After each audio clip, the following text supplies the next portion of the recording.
স্বাস্থ্য দপ্তরে নতুন চাকরি, মাসে 42,000 টাকা বেতন। নমস্কার বন্ধুরা, আজকে আপনাদের জন্য নিয়ে এসেছি স্বাস্থ্য সম্পর্কিত একটি দারুণ চাকরির আপডেট। এই নিয়োগটি হচ্ছে ICMR এর অধীনে একটি প্রিমিয়াম রিসার্চ ইনস্টিটিউটে, যেখানে আপনার ভালো বেতন সহ কাজ করার সুযোগ পাবেন। পদের নাম ইয়াং প্রফেশনাল 2 সায়েন্টিফিক। প্রতি মাসে 42,000 টাকা করে পাবেন কনসোলিডেটেড। কী ধরনের যোগ্যতা লাগছে একবার এখানটি লক্ষ্য করুন। लाइफ साइंस से पोस्ट ग्रेजुएट और BAMS और BSMS और MD आयुष कमपक्षे 55% নম্বর থাকতে হবে, সাথে 3 বছরের অভিজ্ঞতা থাকতে হবে।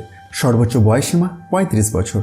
এই পদের কাজগুলি হবে সায়েন্টিফিক ম্যানুস্ক্রিপ্ট লেখা, গবেষকদের সাথে কাজ করা, ল্যাবরেটরি প্রোটোকল মেনটেন করা, রিসার্চ রিপোর্ট তৈরি করা। 15 জুন 2026 বৈকাল 5টা এর মধ্যে আপনাকে আবেদন করতে হবে। সম্পূর্ণ অনলাইনে আবেদন করতে হবে। অফিসিয়াল ওয়েবসাইটে গিয়ে ফর্ম ফিল আপ করতে হবে। আবেদন করার পর আর এডিট করা যাবে না। শর্টলিস্টেড হলে ইন্টারভিউ হবে, প্রয়োজনে লিখিত পরীক্ষাও হতে পারে। প্রথমে 1 বছর এবং পারফরমেন্স ভালো হলে সর্বোচ্চ 3 বছর পর্যন্ত চাকরির মেয়াদ বাড়তে পারে।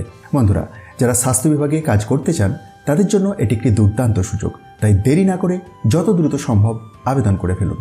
এই ধরনের আরও চাকরির আপডেট পেতে চ্যানেলটি সাবস্ক্রাইব করুন, ভিডিওটি লাইক ও শেয়ার করতে ভুলবেন না। ধন্যবাদ।